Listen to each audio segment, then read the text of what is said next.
Okay, so welcome back to my channel. I am Jason, and this is from Sin's Perspective Reviews. So I just finished the first episode of Netflix series Tiny Pretty Things, and so I'm just going to get right on into it, okay? Because a lot, again, another show with a lot of characters and a lot of moving parts. Okay, so it opens with this young girl. She's on the roof of a building, for some reason dancing on the ledge. She's a ballet dancer, and you can see that she's rehearsing something.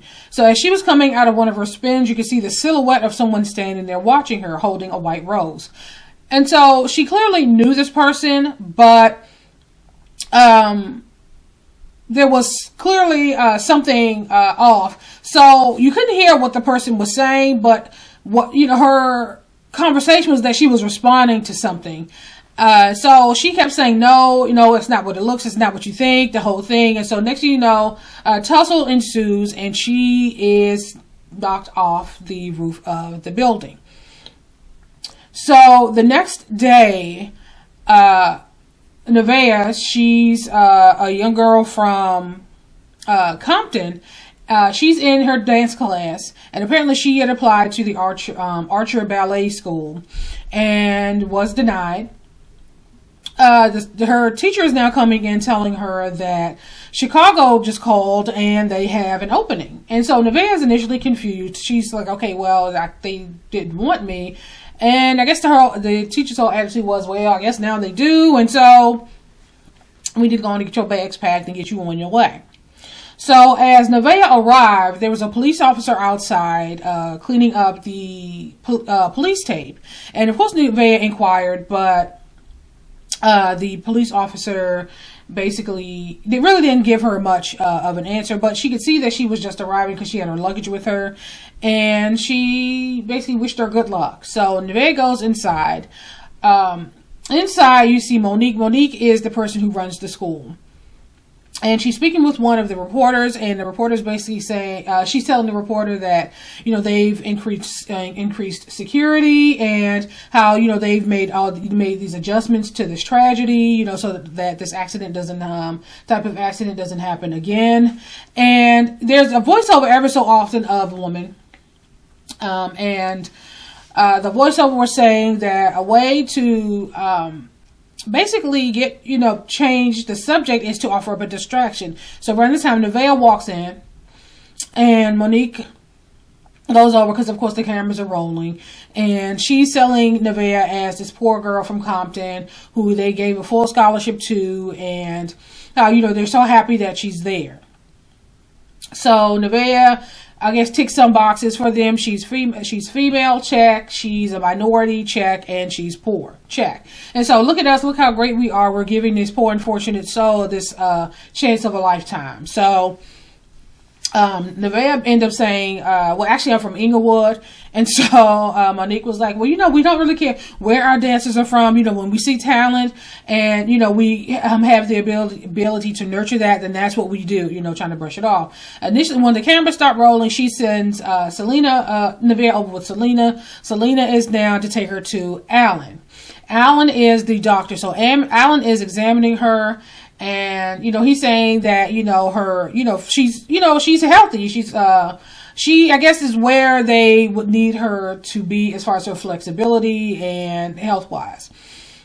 And then they asked her about, we have a photo of your father in the file. We don't have a photo of your mother. And she was confused, like, why would you need a photo of my mother? I mean, you've already accepted me. And so I guess they kind of changed the subject. And Selena and Monique left. And I guess she asked Alan about, what happened, or what, the goings on. And he basically didn't really have to. He basically said that there was an accident and that she basically should focus on, her dancing, which is why she's there. So she meets Tori. Tori is like the RA, the den mother, whatever you want to call it. She's there to, I guess, do the orientations, to make sure that these kids are following the rules and such. And so she's going over the rules with Nevaeh. She's kind of there walking through the corridors of the school. And she's telling her the do's and don'ts and the, you know, type of infractions that can get her expelled. And she finally makes it to her room. She tells her that her roommate is going to be June. At this point, June is not there, and she's telling her, you know, giving her class schedule.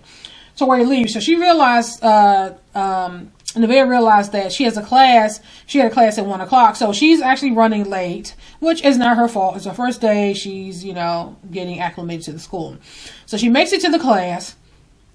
And I guess she just saw an empty space on the bar, and, you know, she went to stand there. One of the students said, well, that spot is already taken, or that's my spot, or whatever the case may be. Eventually, a guy in the class kind of waves her over and like, okay, you can come and, you know, work here.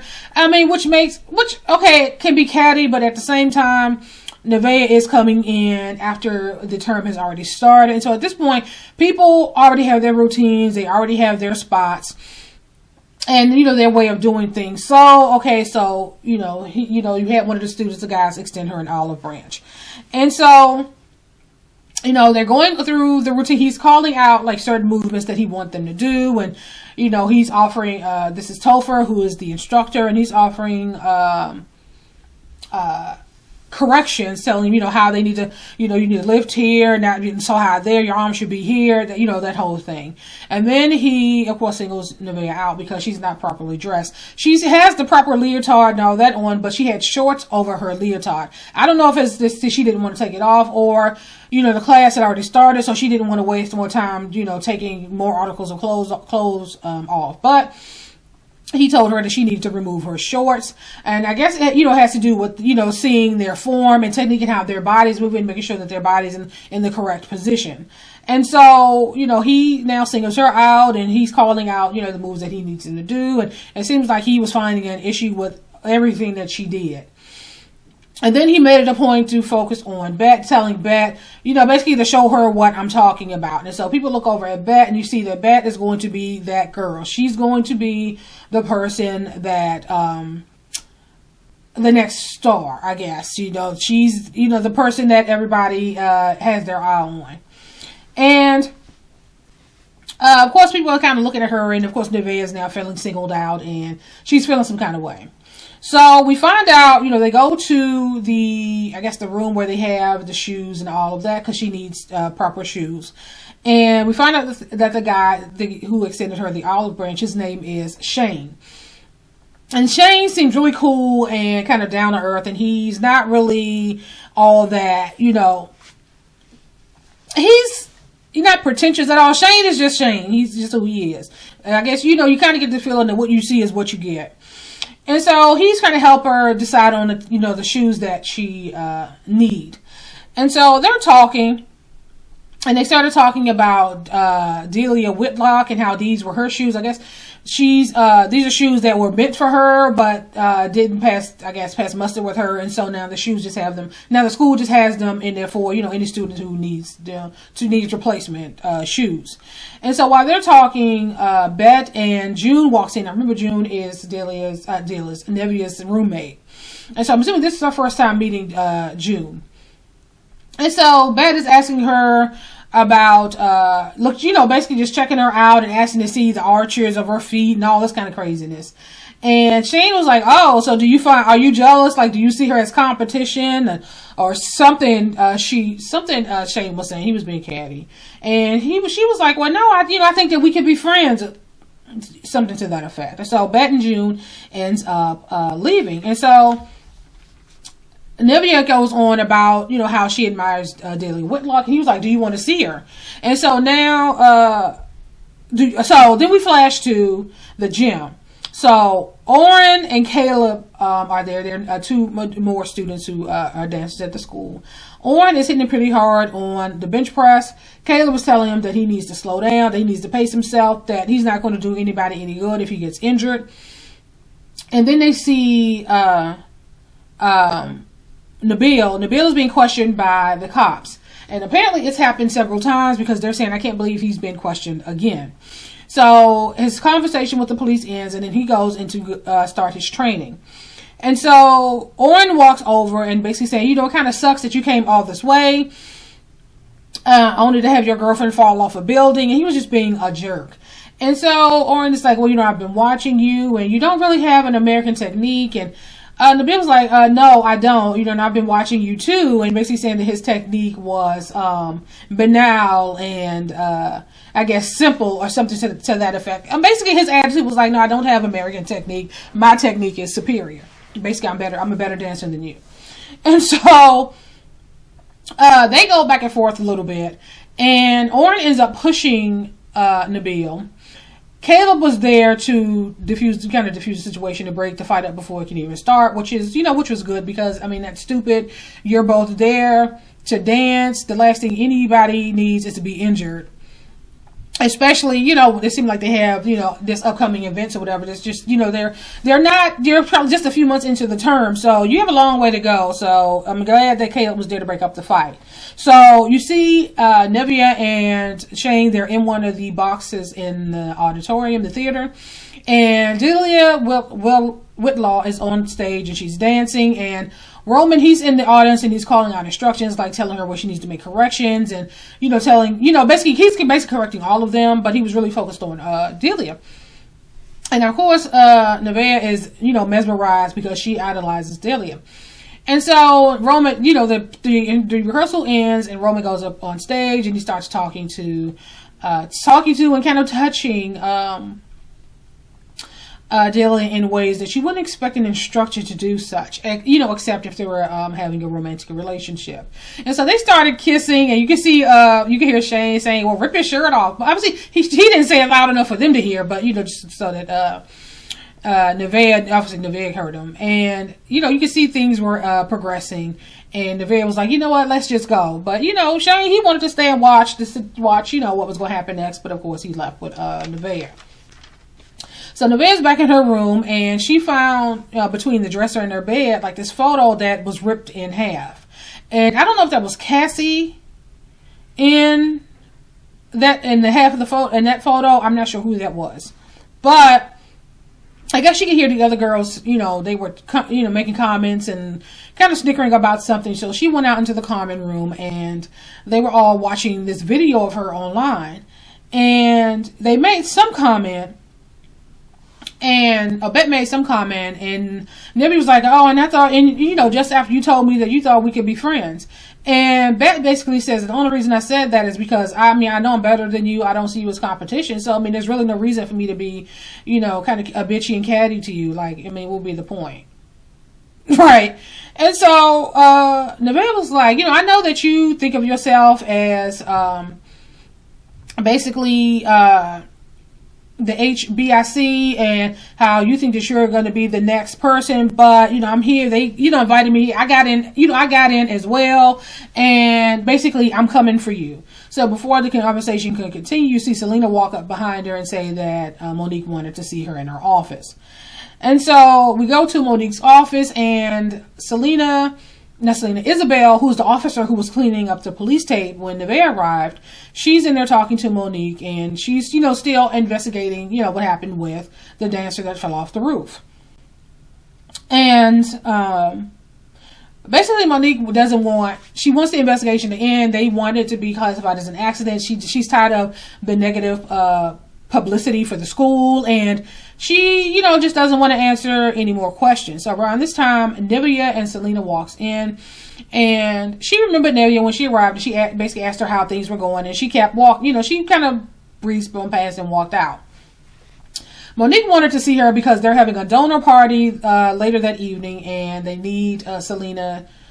She wanted Selena to basically help Neveah find something to wear, and she ends up giving Neveah a script of what she want her to say when she's interviewed, because again, she's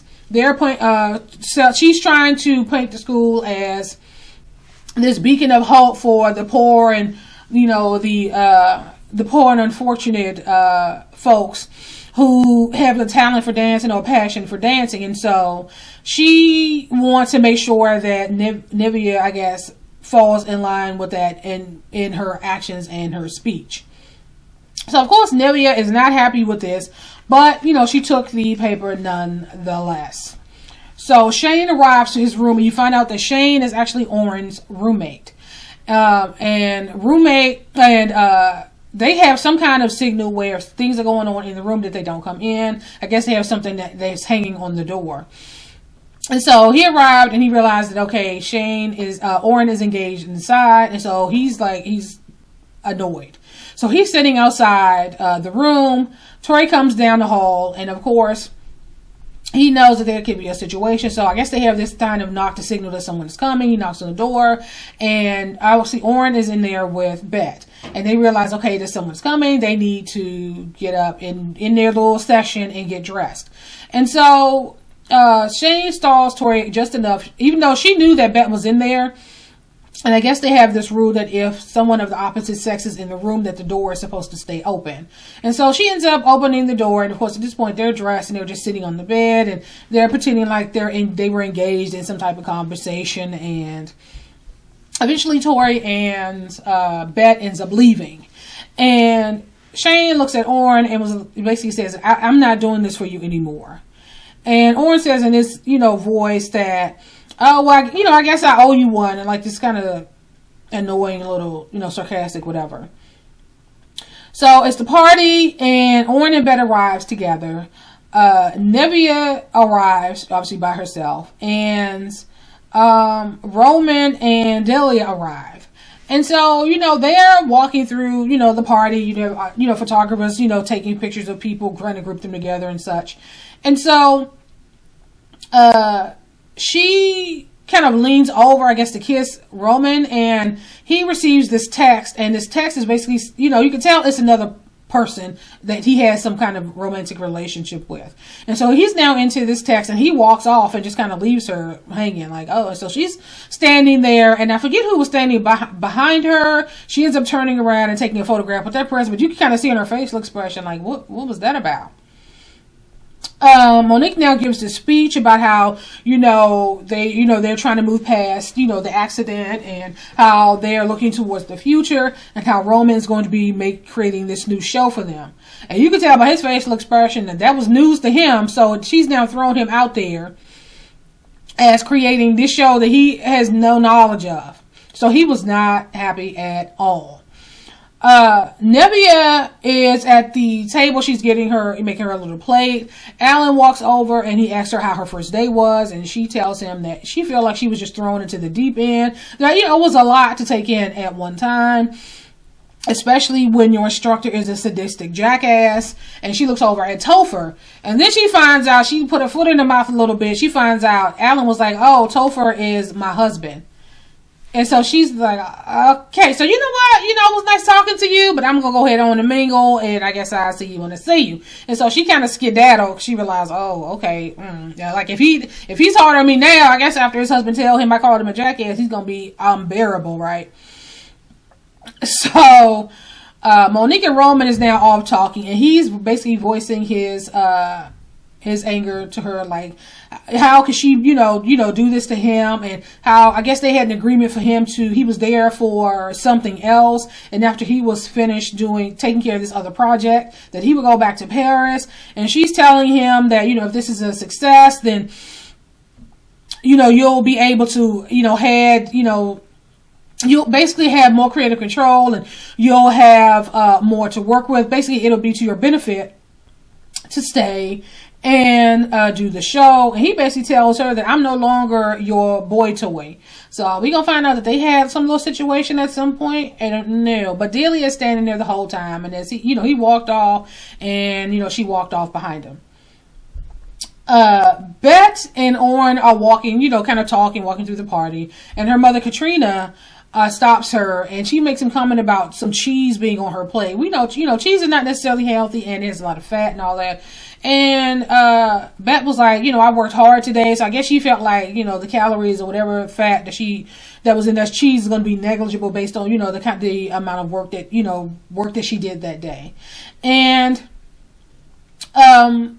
Katrina saw an opportunity to get her and Bet and Oren in front of Toffee, who's the instructor, because she want him, when he starts to partner people off, she want him to partner Bet with Oren. And he basically said that, he's going to do what's best for the show. And she basically says that, I know you're going to do the right thing.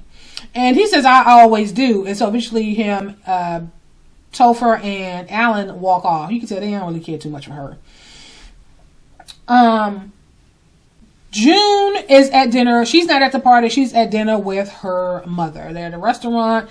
And her mother is clearly not happy with June's choice, career choice.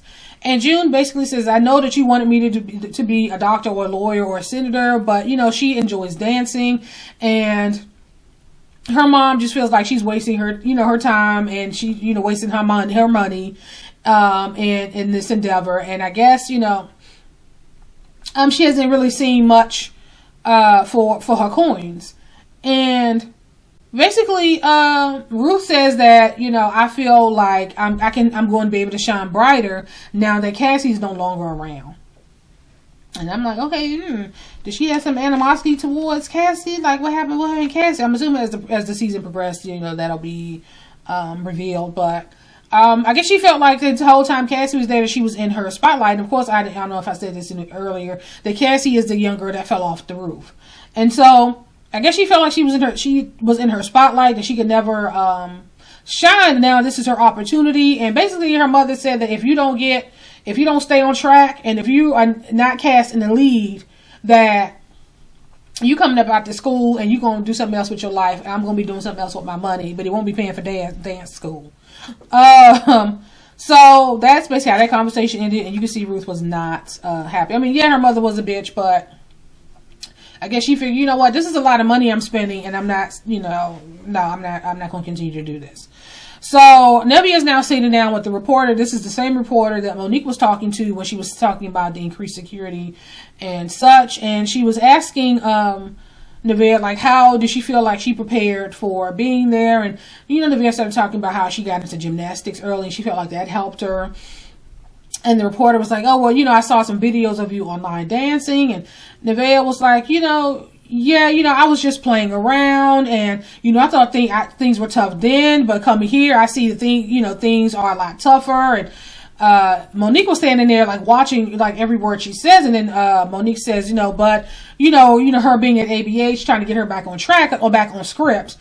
And Neveah basically said that, yeah, you know, she, you know, was just playing around, but that's why she's there at the Archer Ballet School, because she felt like they will help her refine her technique and become a better dancer and such. And so the interview ended, and Monique says to her, you had a script. And Neveah says to her, I had a life. Like, I had a whole life before I came here. And you can see that Neveah is having a difficult time playing pretend.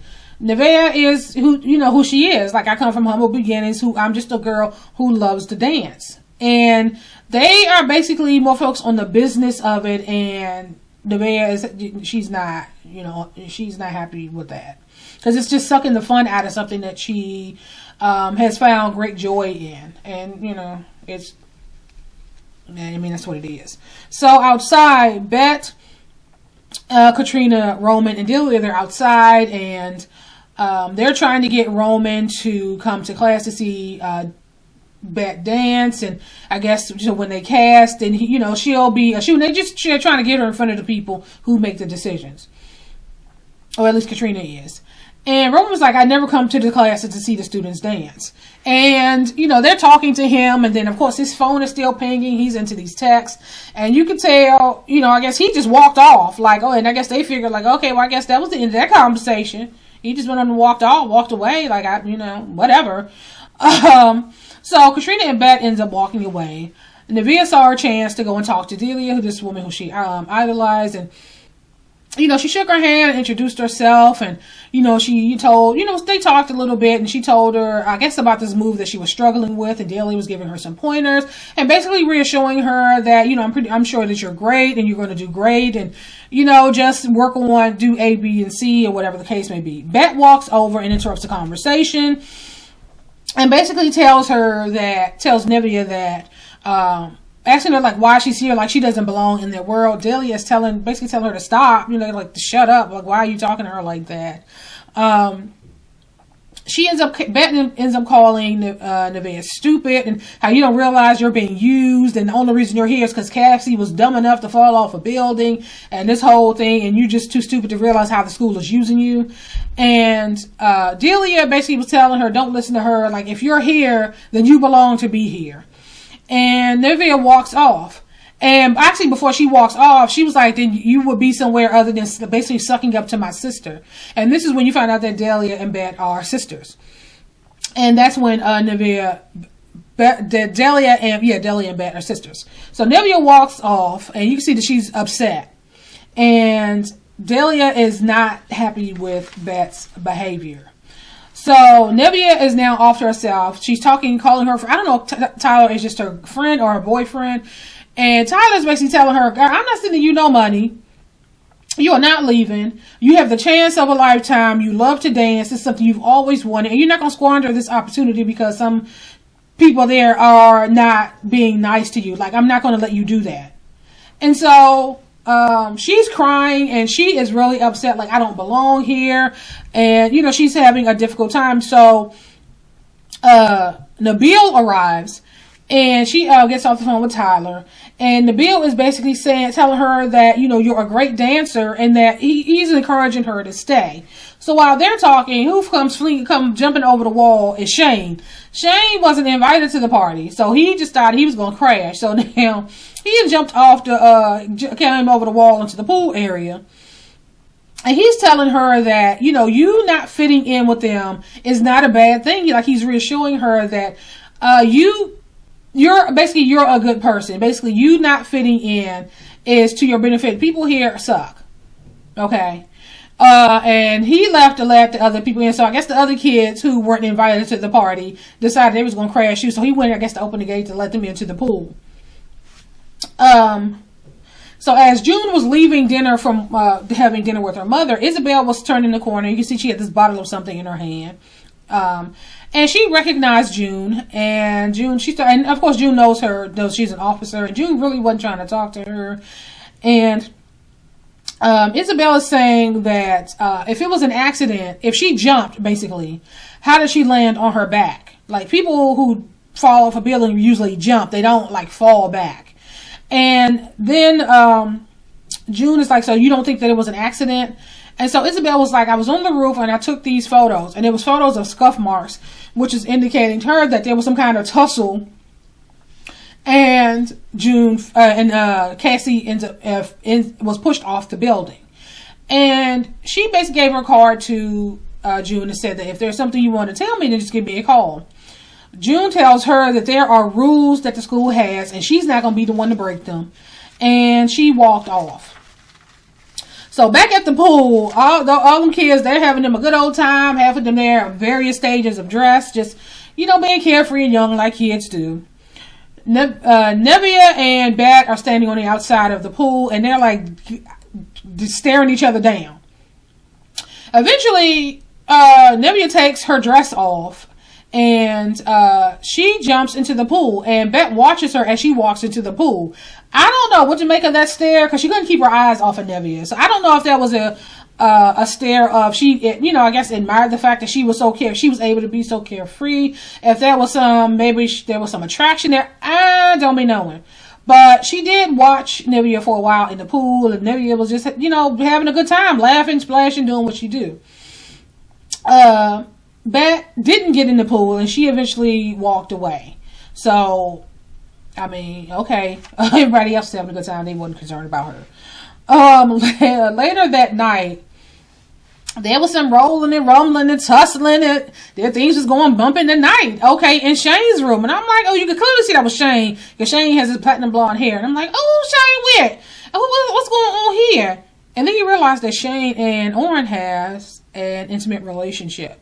So I'm assuming that when he eventually walked into the room and told Oren that he wasn't going to do this with him anymore, he's basically said, he just doesn't want to play the game anymore. Shane is openly gay, and at this point we know that Oren is not. So we don't even know if Oren considers himself gay or bisexual or whatever the case is. But I know that night him and Shane was going forward, and then he focused, kind of interrupted the little situation to talk about Shane's V cut, and he was like, "Well, I've been trying to get that all summer, and how did you get that?" And Shane is like, "Well, I just dance," and so he's still focused on Shane's body.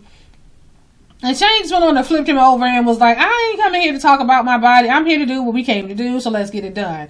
Right? So they proceeded to do what they do. So Neveah is having some sort of dream. That dream sequence was weird. She's in the classroom, and June is there, and initially she didn't see June, and she was like, "Oh, I didn't see you there," and June made the comment, "Well, people, most people don't," or something. So, like, saying that June feels invisible. And Delia is there, and she's like giving Neveah instructions, and then Neveah is calling for her mother, and then she finds herself back in that room where they had the shoes or whatnot. She's trying to climb the shoe case. She's calling for her mother. Someone grabs her arm. She realizes Cassie's saying that she doesn't belong there. It was just odd. That sequence was weird. And so she wakes up and looks over, and June is passed out. She got up and saw that June's cell phone was on the bed, and so I guess so she doesn't knock it off. She moved it, but her phone was still open, and she was texting somebody. So we couldn't clearly see the text, but you can see that Neveah kind of read what was on the screen. You didn't see her like scroll through. She kind of just read like the last few responses or whatever. And she moved, and you just put her phone down on the dresser. So Neveah ends up going to the classroom, and Bet was there. And so Bet is telling her, "Oh, are you here to steal my secrets?" or something to that effect. And Neveah was like, "No, I have a few of my own, thank you." And so Neveah, saw that Bet was struggling, and she kind of gave her some pointers. And you kind of see that Bet going at Neveah about what her place there and how she doesn't feel that Neveah belongs there.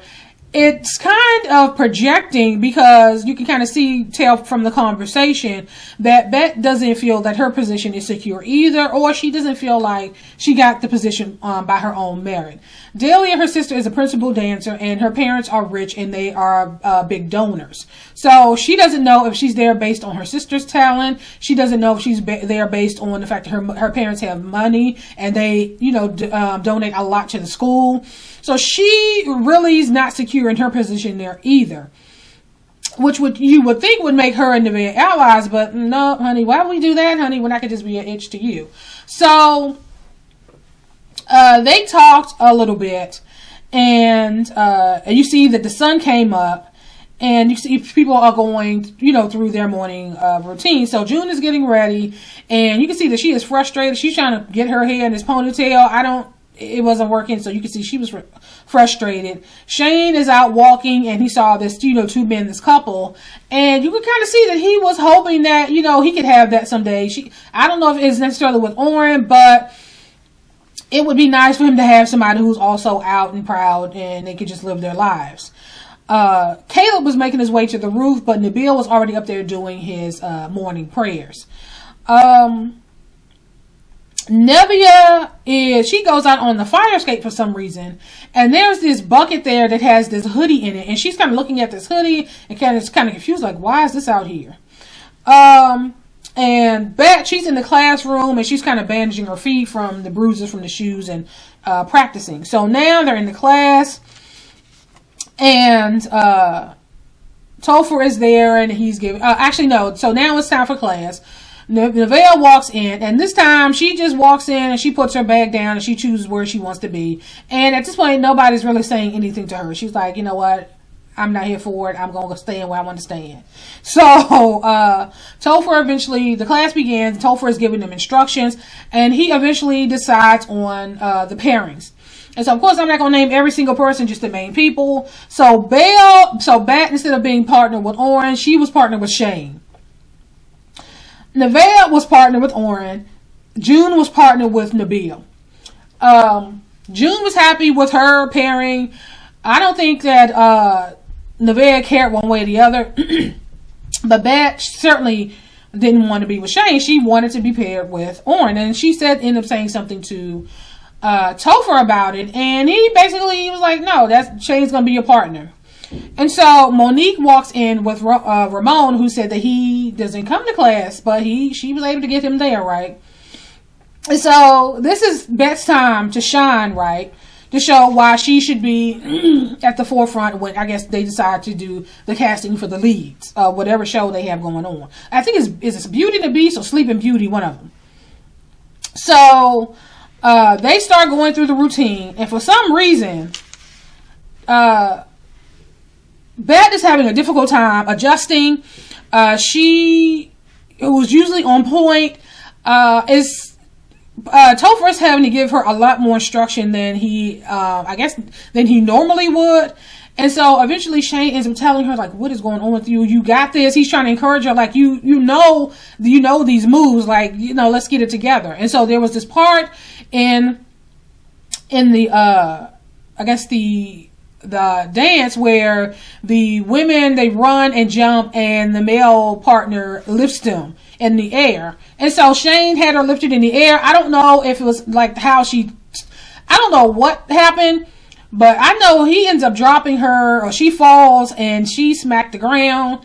And of course people are concerned initially, and she's saying that she's fine, that Shane is, it was Shane's fault. And so Topher's like, but I'm not correcting Shane, I'm correcting you. And Ramon was not happy with what he saw, and Topher ends up, talking to the rest of the partners, saying that, do you guys understand what it is I'm trying to say? They say yes. He calls Nevaeh and Oren to the floor, and just as Roman turned to leave, they started dancing, and he couldn't keep his eyes off of them. I don't know if it was them as a pairing or if he was more interested in Nevaeh, but it was like they were it was like they had danced together for years. It seemed that natural. I think he may have only Topher had to do one correction, but other than that, their routine was almost flawless, almost. And so they were all speechless. Even Topher was speechless. And he says, okay, so we're going to end this here and we're going to continue tomorrow. But Roman saw all he needed to see, and he was like, no, we're going to begin auditions tomorrow. Topher was not happy with that. And he said that they are no longer doing I don't remember if it was Beauty and the Beast or Sleeping Beauty. They're going to do Jack the Ripper. And I think Shane was like, we're going to be doing a play based on somebody who killed a bunch of women. And I think Monique even chimed in, and he was like, no, he explained, the reasoning behind choosing that particular play. And I think he may have mentioned Neveah, and Monique was like, well, we already have our favorites. And he was like, so do I. And of course, Bet is looking over at Nevaeh, saying that she's the reason why they're changing the play. So people were not happy. So as June was leaving the class, she called Isabel, and she basically said that Cassie was not on the roof by herself that night. They were having some kind of event. Monique knows that she was not on the roof, and she knows what happened.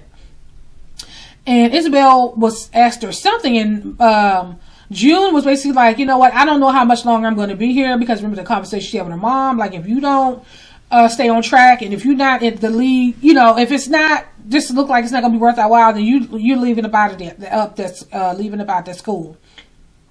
So she's telling Isabel, like, I don't know much longer I'm going to be here.